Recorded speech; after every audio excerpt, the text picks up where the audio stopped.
लोग शेयर बेच रहे हैं, लेकिन अडानी कैसे खरीदारी में लगे हैं, और जो लोग मोदी विरोध में इंडिया की बर्बादी के सपने देख रहे हैं, उन्हें कैसे करंट लगाने वाली खबर आ गई।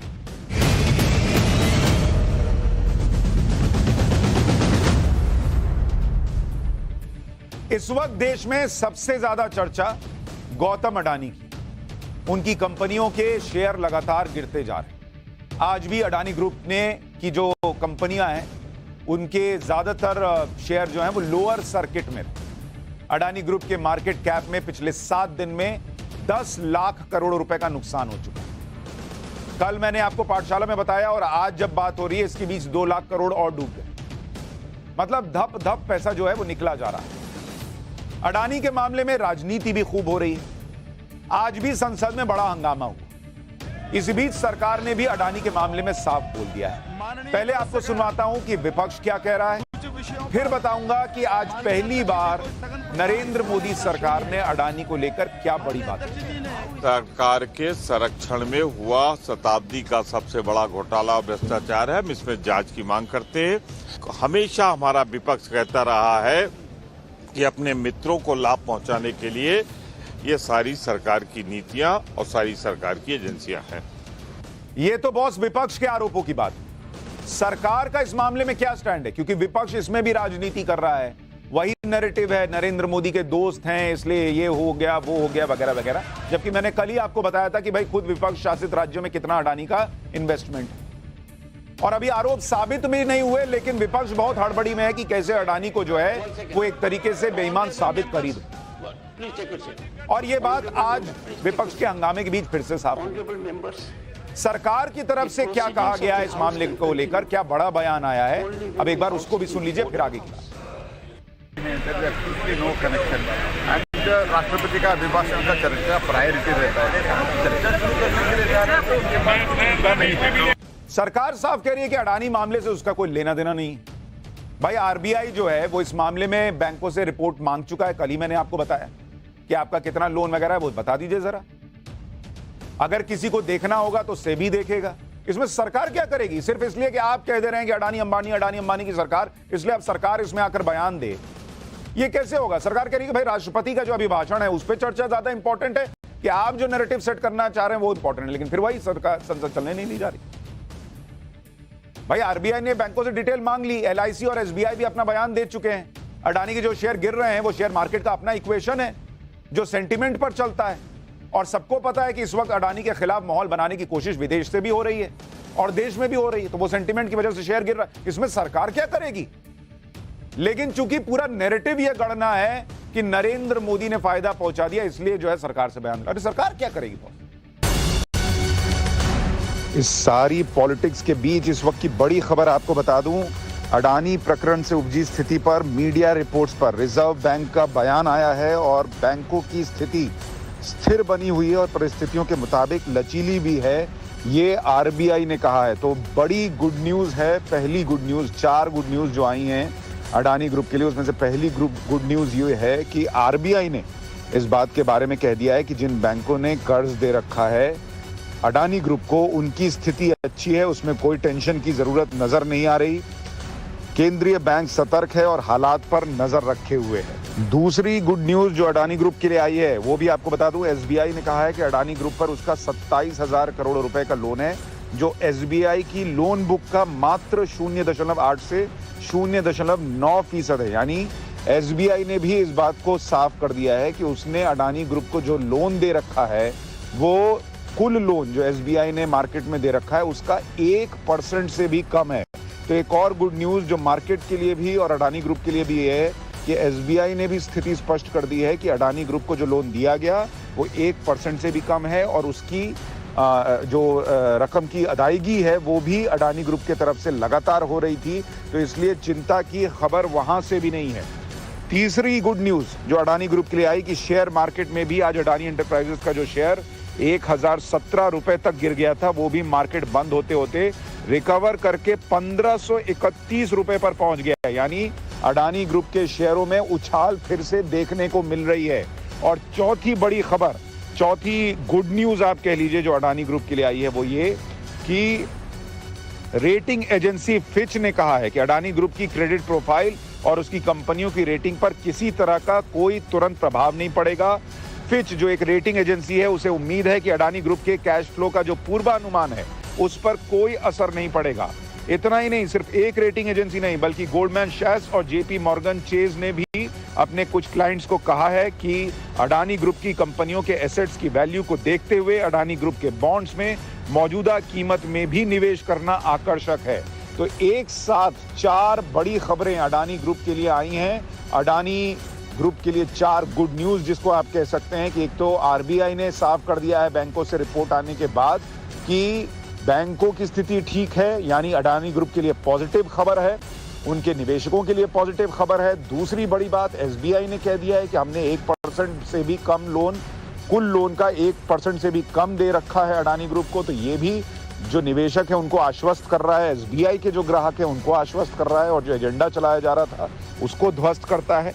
तीसरी बड़ी खबर कि रेटिंग एजेंसीज जो हैं वो अब भी अडानी ग्रुप में विश्वास जता रही हैं। और चौथी अच्छी खबर जो अडानी ग्रुप के लिए आई है कि उसके शेयरों को एक तरीके से फिर से बूस्ट मिला है और दिन खत्म होते होते तक जो शेयर 1000 रुपए पर चला गया था वो फिर से 1500 रुपए पर बंद हुआ है। अडानी ग्रुप को भले ही शेयर मार्केट में बड़ा नुकसान हुआ, भले ही गौतम अडानी दुनिया के सबसे अमीर लोगों की लिस्ट में काफी नीचे आ गए, काफी नीचे आने के बावजूद अभी भी उनके पास इतना पैसा है कि वो टॉप 20 में हैं। जो लोग इंडिया की बर्बादी के सपने देख रहे हैं क्योंकि उन्हें एक कुर्सी चाहिए, वो ये ध्यान नहीं रख रहे कि ये 10 लाख करोड़ सिर्फ अडानी के नहीं जा रहे, उनमें जो आम लोगों का पैसा लगा है उन आम लोगों को भी नुकसान होगा जिन्होंने शेयर में बहुत मुनाफा भी कमाया इसी अडानी ग्रुप में पैसा लगाकर। लेकिन माहौल बनाया जा रहा और वो माहौल बाजार के सेंटिमेंट को प्रभावित कर रहा है। इसलिए मैंने कहा कि विदेश से तो हो ही रहा, अपने यहां भी लोग कर रहे हैं। लेकिन इन सब के बीच गौतम अडानी अपने काम में जुटे हुए। इससे पहले कि आपको बताऊं कि भारत की बर्बादी के सपने देखने वालों को करंट लगाने वाली कौन सी खबर आई है, पहले आपको अडानी के बारे में बताना चाहता हूं। कल उन्होंने जब अपना एफपीओ वापस लिया था तब भी यह कहा था कि वो अपने फ्यूचर प्लान के साथ आगे बढ़ते रहे। जब अडानी के शेयर्स में भूचाल आया है तब भी अडानी पूरे विश्वास के साथ अपने उन प्रोजेक्ट्स के साथ खड़े हैं जो प्रोजेक्ट्स दुनिया में भारत की कूटनीति के लिहाज से भी बहुत इंपॉर्टेंट है। जिन लोगों को लगता है कि अडानी को जो है आप बर्बाद होता देखेंगे तो आप जो है अपनी पॉलिटिक्स चमका लेंगे, बॉस गौतम अडानी, उनकी कंपनी के इन्वेस्टमेंट अलग अलग राज्यों में हैं, उन राज्यों की अर्थव्यवस्था में योगदान दे रहे हैं। और इतना ही नहीं, भारत की कूटनीति के लिहाज से भी अडानी ग्रुप के कई प्रोजेक्ट्स बड़े इंपॉर्टेंट हैं। और ऐसा ही एक प्रोजेक्ट इजराइल में अडानी ने हाइफा पोर्ट खरीदा था। यह इजराइल में भारत के किसी उद्योगपति की तरफ से किया गया अब तक का सबसे बड़ा निवेश है और बीते 10 सालों में किसी कंपनी की तरफ से इजराइल में किया गया सबसे बड़ा फॉरेन इन्वेस्टमेंट है। इस निवेश की अहमियत आज आपको समझनी चाहिए कि कुछ दिन पहले इजराइल में जब हाइफा पोर्ट को अडानी समूह को हैंडओवर देने के लिए कार्यक्रम आयोजित किया गया था, तब इस कार्यक्रम में खुद इजराइल के प्रधानमंत्री बेंजामिन नेतन्याहू पहुंचे।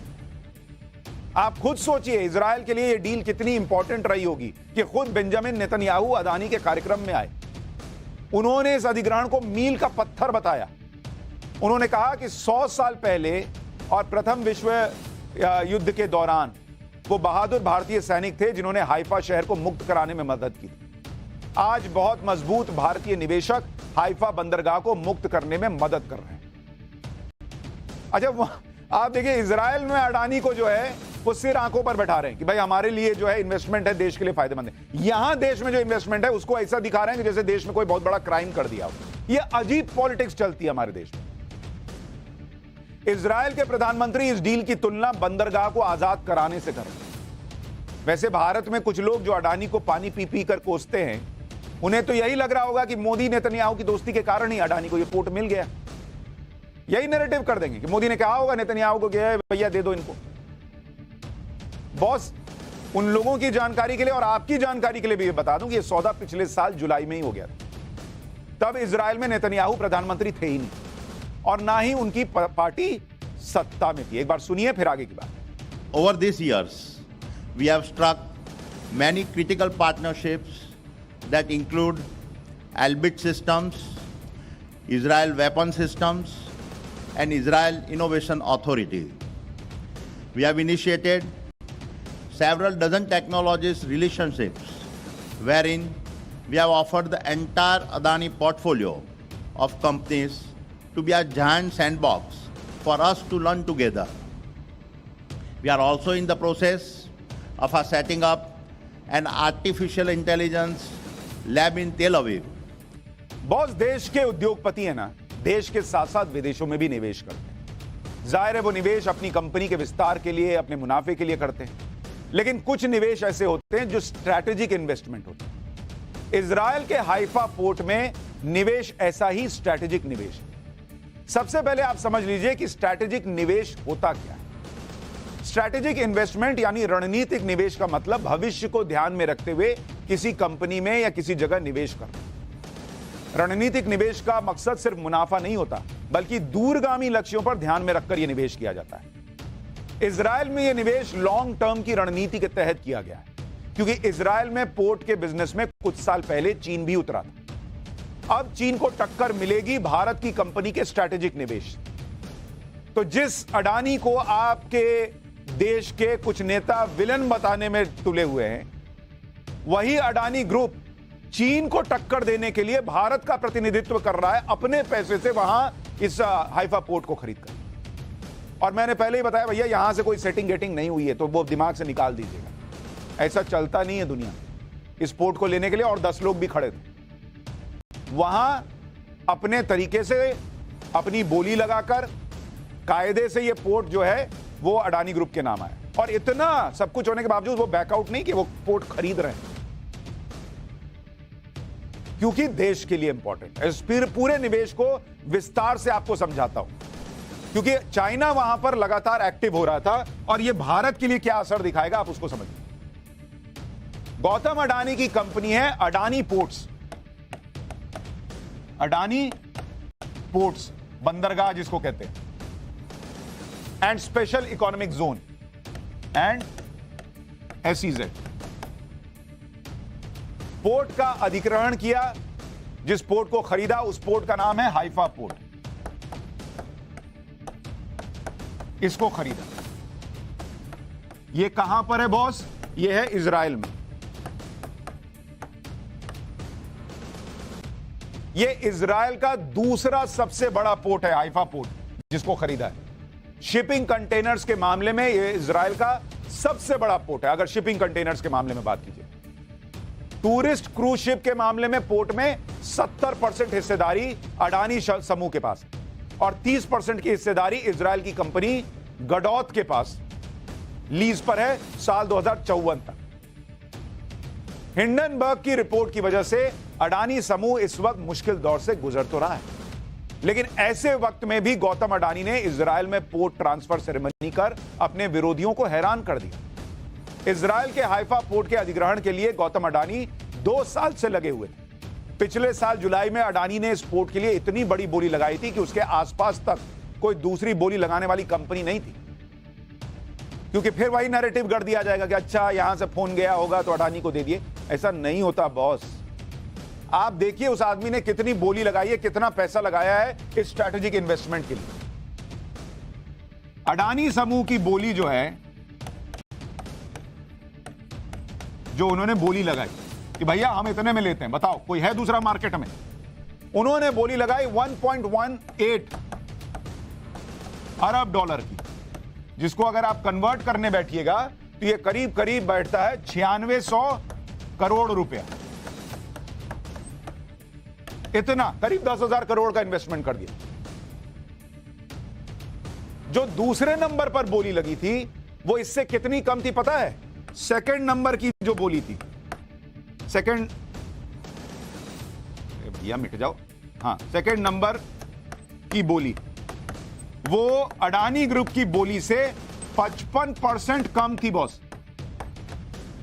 55% कम, यानी अडानी ग्रुप ने 55% ज्यादा पैसा ऑफर किया। ये वो पुरानी फिल्मों वाला नहीं चल रहा, अमिताभ बच्चन की और शशि कपूर की पुरानी 70 के दशक की फिल्में नहीं आती थी कि किसी ने बोली कितने की लगी है बता दिया और 1 रुपया ज्यादा देके वो बोली अपने नाम कर ली।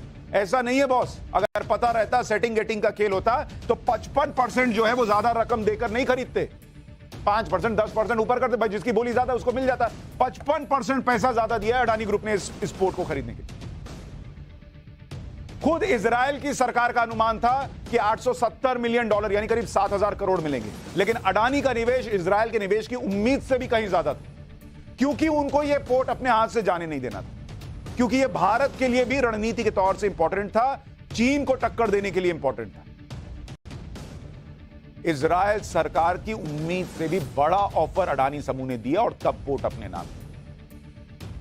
जब इजराइल की कंपनियों को अडानी के ऑफर की कीमत का पता चला तो वो कंपनियां इस डील के लिए बोली लगाने से पीछे हट गई। उन्होंने बोला भाई हमारे बूते का नहीं है, 7,000 करोड़ जो है वो खुद सरकार कह रही है, ये आदमी 9600 करोड़ देने की बोली लगाकर बैठा है, हम नहीं दे पाएंगे इतना।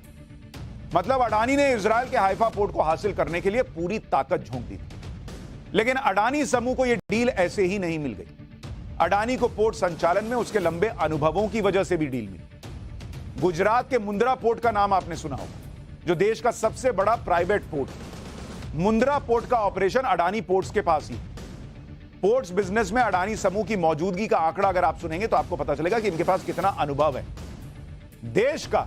अच्छा, जो लोग हंगामा कर रहे हैं उनकी खुद की सरकार के वक्त अडानी ग्रुप को ये पोर्ट्स मिले, लेकिन वो उस पर कोई बात ही नहीं करते। देश का सबसे बड़ा प्राइवेट पोर्ट ऑपरेटर, पोर्ट्स और टर्मिनल का संचालन वो अडानी ग्रुप के पास है। देश के जो सारे पोर्ट्स हैं, सारे पोर्ट्स, उसका करीब करीब 24% जो है वो अडानी समूह के पास है। अब आप बताइए, 24% वो अडानी समूह के पास है, सारे बंदरगाहों का 24%। तो क्या ये अकेले किसी एक आदमी ने दे दिया क्या? अडानी के पास जो 13 पोर्ट है, 13 पोर्ट अडानी ग्रुप के पास है इस वक्त, वो मोदी सरकार में नहीं मिले थे। जो लोग सोच रहे हैं कि मोदी ने सारे पोर्ट्स अडानी को दे दिए होंगे उठा के, वो इतिहास खंगालें। 90 के दशक से अडानी पोर्ट्स के बिजनेस में है और तब से कई सरकारें आई और गई, अडानी समूह को पोर्ट्स मिलते गए। और जो गुजरात में मिले वो तो कांग्रेस की सरकार के समय में। लेकिन ये सब आपको कोई बताएगा नहीं, हवा में लोग तैर रहे हैं, अडानी अंबानी अडानी अंबानी अडानी अंबानी गाना बज रहा है और उसमें कुछ लोग नाच रहे हैं। हाइफा पोर्ट भारत से बाहर पश्चिमी देश में अडानी समूह का पहला पोर्ट अधिग्रहण। इजराइल के हाइफा पोर्ट का अधिग्रहण अडानी का स्ट्रैटेजिक इन्वेस्टमेंट है। अभी कुछ देर पहले मैं इसके बारे में आपको बता रहा था, अब उसी पर दोबारा लौटे और डिटेल दूंगा। हाइफा पोर्ट अडानी के लिए स्ट्रैटेजिक परचेज या इन्वेस्टमेंट क्यों है, इसके लिए आपको हाइफा पोर्ट की लोकेशन को समझना होगा। हाइफा पोर्ट की अगर आप लोकेशन को समझेंगे, ये अगर आप यहां पर मैप से देखें, ये मैप यहां पर डालिए जरा, जो आपको जानकारी दे रहा हूं इसको समझिए, एक एक डिटेल समझिएगा ना, तब बात समझ में आएगी कि इस आदमी ने क्या किया, इनके समूह ने क्या किया और ये किस तरह की चीज। जो आपको यहां पे तस्वीर डालिए जरा, ये तस्वीर, ये मैप आप देख रहे हैं और ये जो आप यहां पर गोल ये देख रहे हैं, इसको हाइफा पोर्ट कह रहे हैं। ये देख रहे हैं, ये दिखाइए जरा, जूम करके दिखाइए। तो ये जो है, ये देखिए, ये हाइफा पोर्ट है जिसकी बात हो रही है यहां पर, और इसके आसपास आप देख रहे हैं सऊदी अरब है, सीरिया, तुर्की, इजिप्ट, ये सारी चीजें मौजूद है, सारे लोकेशन मौजूद है। उत्तरी हिस्से, इजराइल के उत्तरी हिस्से में भूमध्य सागर के किनारे बनाया गया हाइफा पोर्ट। हाइफा पोर्ट जहां मौजूद है उसके आसपास कौन कौन से देश है वो भी आपको दिखा रहा हूं, एक बार जरा जूम करके दिखाइए। अगर आप देखेंगे यहां पर आपको लेबनान नजर आएगा, सीरिया नजर आएगा, देख रहे हैं यहां पे सीरिया है बिल्कुल पास में।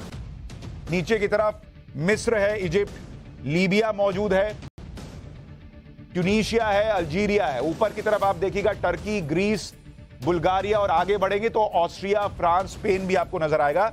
ये पूरा इलाका जो है वो स्ट्रैटेजिकली बड़ा इंपॉर्टेंट है। ग्रीस है, बुल्गारिया है, यहां पर आप देख रहे हैं, यहां टर्की आपको दिखा रहा हूं, यहां इटली है, ये सारा, और इधर ईरान है। मतलब हाइफा पोर्ट से यूरोप और उत्तरी अफ्रीका के देशों में व्यापार के लिए नए मौके खुल जाए। हाइफा पोर्ट से भारत का रूट भी आपको समझा देता हूं, वो भी देखिए जरा, आपको समझ में आएगा कि ये किस तरह से काम करेगा। अगर आप देखेंगे यहां पर हाइफा पोर्ट है, ये देख रहे हैं आप, जरा जूम करके दिखाइए, और यहां पर इंडिया है। ये तस्वीर देख रहे हैं, ये इंडिया है और इसको थोड़ा सा जूम आउट कीजिए तो आपको यहां पर नजर आएगा कि यहां पर हाइफा पोर्ट, ये देखिए यहां हाइफा पोर्ट और यहां पर अपना इंडिया। भारत के मुंद्रा पोर्ट से कोई जहाज भारतीय सामानों को लेकर जाएगा तो वो अरब सागर में खाड़ी देशों से होता हुआ लाल सागर में जाएगा और वहां से स्वेज की खाड़ी में होता हुआ स्वेज नहर में दाखिल होगा और वहां से सीधा हाइफा पोर्ट पर पहुंचेगा। वैसे अभी भी भारत के जहाज इस रूट का इस्तेमाल करते हैं, लेकिन हाइफा पोर्ट के भारतीय कंपनी के हाथों में आने के बाद भारत से इंपोर्ट की राह और ज्यादा आसान। इजरायल के हाइफा पोर्ट की कमान अपने हाथों में लेने के बाद अडानी समूह के पास यूरोप, मिडिल ईस्ट और नॉर्थ अफ्रीका के देशों में व्यापार की राह आसान। ऐसा नहीं है कि सिर्फ अडानी को ही इससे फायदा होगा, भारत की कंपनियों को भी इससे आगे चलकर फायदा जरूर है। हाइफा पोर्ट से होने वाले कारोबार के बारे में अगर आप सुनेंगे, वहां पर जिस हाइफा पोर्ट की बात कर रहा हूं वहां पर कितना व्यापार होता है इसको आप समझिए। करीब करीब जिस हाइफा पोर्ट की बात कर रहा हूं, हाइफा पोर्ट बंदरगाह, यहां पर करीब करीब 14,63,000 कंटेनर आते हैं। तो ये एक बड़ा पोर्ट, बड़ा इंपॉर्टेंट है और यहां पर 29,53,000 टन का इतने का कार्गो आता है, कार्गो आता है। इतना ही नहीं, यहां पे जो क्रूज चलती है उसमें हाइफा क्रूज टर्मिनल पर करीब 3,70,000 क्रूज यात्री आते हैं। इस हाइफा पोर्ट की बात कर रहा हूं, 3,70,000 पैसेंजर आते हैं। यह इजरायल का दूसरा सबसे बड़ा पोर्ट अडानी समूह को मिलना सिर्फ कंपनी के लिए महत्वपूर्ण नहीं है, बल्कि भारत के लिए भी बड़ा महत्वपूर्ण साबित हो।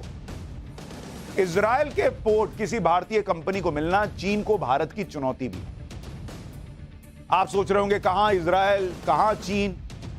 इजरायल में पोर्ट से चीन को कैसे चुनौती मिलेगी? दरअसल चीन की company China Shanghai international port group ने हाइफा में ही एक नए पोर्ट को डेवलप किया और 2021 में उसे 25 साल की लीज पर ले लिया था। इजरायल में चीन की कंपनी का आना अमेरिका के साथ साथ भारत के लिए भी खतरा था।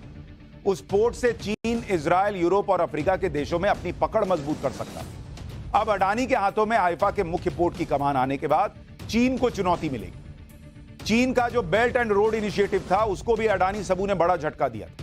अडानी समूह ने चाइनीज कंपनी से भी बड़ा पोर्ट अपने हाथों में लेकर चीन की चाल को नाकाम कर दिया। इजरायल जैसे पश्चिमी देश का हाइफा पोर्ट तो अडानी समूह को मिल गया, लेकिन भारत के से बाहर ऐसे कई पोर्ट और एयरपोर्ट हैं जिन्हें भारत सरकार या तो खुद चलाती है या फिर भारतीय कंपनियां ऑपरेट करती हैं। जैसे चाबहार पोर्ट, ईरान इस पोर्ट को बनाने में भारत ने ईरान के इस पोर्ट को बनाने में मदद की। इससे अफगानिस्तान, ईरान में चीन की दखल पर लगाम लगेगी। फिर है चट्टोग्राम और मंगोला पोर्ट बांग्लादेश में। भारत और बांग्लादेश के बीच व्यापार कनेक्टिविटी बढ़ेगी और बांग्लादेश में चीन की दखल रुकेगा। कोलंबो पोर्ट का वेस्ट इंटरनेशनल कंटेनर टर्मिनल, यह श्रीलंका में। कोलंबो पोर्ट पर कंटेनर टर्मिनल बनाने और ऑपरेट करने का काम अडानी पोर्ट को मिला। श्रीलंका में चीन की दखल रोकने में इससे भी मदद मिलेगी। सितवे पोर्ट म्यांमार में 2016 में भारत ने म्यांमार में सितवे पोर्ट का निर्माण किया। इससे म्यांमार में चीन का दखल रोकने में मदद मिली।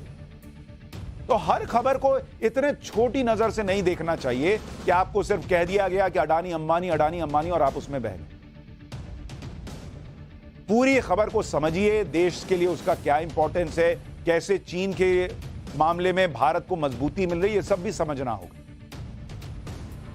और अब आपको वो भी खबर बता दूं जिससे भारत की बर्बादी का सपना देखने वालों को झटका लगेगा। अडानी के मामले को लेकर कुछ लोग ऐसा प्रोपेगेंडा कर रहे हैं कि जैसे भारत ही बर्बाद होने वाला है। ऐसा दुष्प्रचार करने वाले ये भूल जाते हैं कि आईएमएफ लगातार भारत को दुनिया का ब्राइट स्पॉट बता रहा है।